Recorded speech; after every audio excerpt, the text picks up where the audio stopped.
What's up guys, Houndish here, and today we're diving in with some Destiny 2 news and a few updates, and Bungie respond to some feedback about issues this season, some of which are causing frustration right now, such as bugged and missing exotics, triumphs and red border drops. Plus we also get a first look at some Festival of the Lost cosmetics for this year, including new armor sets and a Starhorse Sparrow, and then Bungie have filed new patents for mobile game controls, which is pretty interesting, plus to give us a heads up on some news that we're going to see in the coming weeks. And so guys, as always, I hope you enjoy the video, and if you do, a rating below really helps us out on the channel, but without further delay, let's get into it.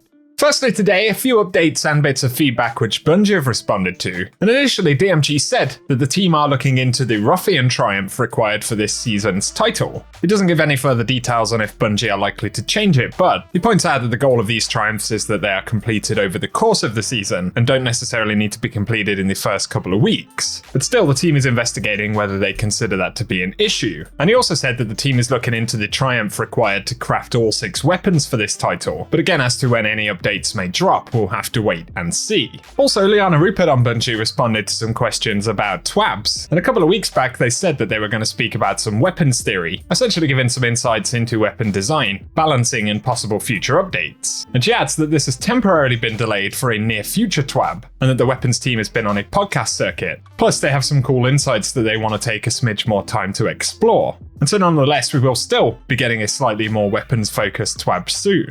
She also said that the team is continuing to look at the Gaia Falcon's Hallberg, of course the new Hunter exotic chest piece which has been disabled for a while, and so if we're lucky we'll hear about a fix for that one soon. And also in reply to some PvP feedback, and specifically some feedback about PvP rewards and the lack of PvP exclusive weapons that are farmable, and Liana Rupert said they're discussing this internally and have some nifty stuff coming. It's further down the pipeline this season, but they're excited, and it's a big reason why they've hired so many people this past year, more support and more ideas. That's the only time a potential update to some PvP rewards, or at least recognition of potential issues there, has been mentioned by Bungie, so could be an interesting conversation for a bit later on in the season. Next though, let's mention Festival of the Lost very briefly, of course. The event will be returning next month on the 18th of October, and recently we did a video breakdown of everything that we currently know about it, but Destiny Bulletin shared via Sora Park on Twitter some 3D render previews of some of the rewards, including the majestic Winnie Sparrow, a Starhorse themed sparrow right there, which is certainly a rather curious looking one, but also the bold Chapaloo, which is a pretty cool black cat sparrow.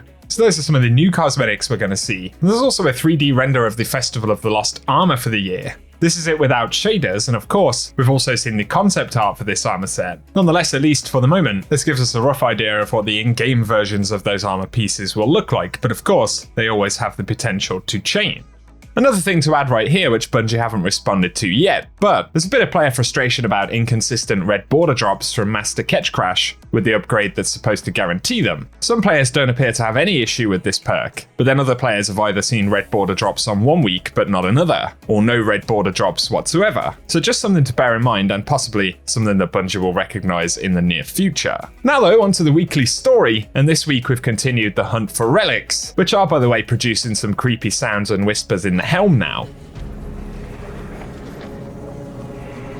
Plus, we've also learned that the Hive have a distinct interest in them as well, and in parallel to this, we've seen a struggle between Ido and her father Mizrax, who has hidden his past from her, so she consults the Drifter on both subjects. And also, Drifter's real name is apparently Jermaine. We learn something new every week, right? Either way, this was the dialogue from the end of this week's quest, in case you missed it.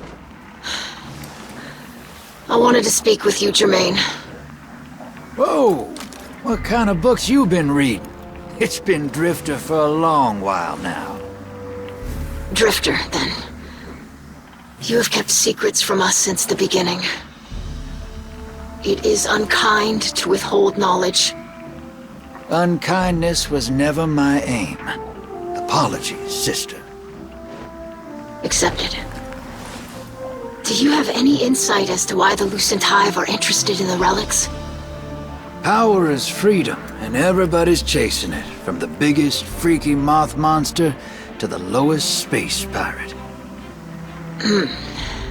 But while the Lucent Hive are loyal to Savathun, the pirates enjoy a startling degree of freedom already. They are not constrained by office or honor. They are ruled only by their own desires. Yeah, it might look that way from the outside, But they've got to fight for everything they get. That's just survival. A meal and a bed that don't come at the end of a blade? That's freedom. You are drawing a comparison. Me? Look, I get it. Walking away from folks can feel like freedom. If no one's relying on you, there's no one to disappoint. No one to be disappointed by. Now you are speaking of Mizraxkel.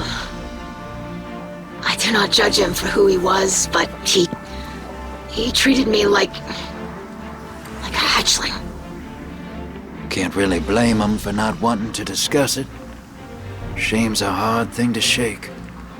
Harder if you have to share it. You are saying I should forgive him.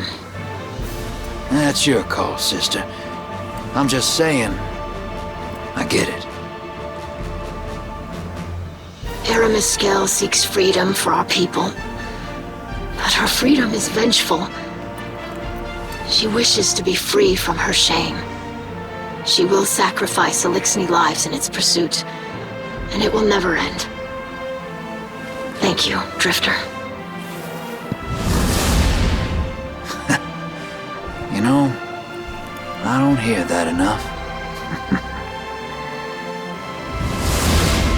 The last thing to mention here, but Bungie have been patenting some new technology, and Destiny Newscom pointed out that all of their new patents feature some kind of virtual controls or controller that players can use on a touchscreen, which essentially appear to be bits of tech for mobile games. One of those patents includes virtual button charging, and they say that this suggests a touchscreen control feature that could be used as an auto sprint option with a virtual thumbstick in first person, which is similar to how PUBG and Call of Duty Mobile work. And then other patents include touchscreen controls like auto aiming, swipe, and drag. And they point out that these could be for features like drag and drop for inventory items. And techniques are provided herein for implementing a virtual controller in which automatic targeting of objects may be enabled. And given that there have been many reports that Bungie are working on a mobile game, including the suggestion of the possibility of a Destiny mobile game, expanding their internal game engine to support mobile platforms, and their partnership with NetEase, who of course work on a bunch of games, including a lot of mobile stuff,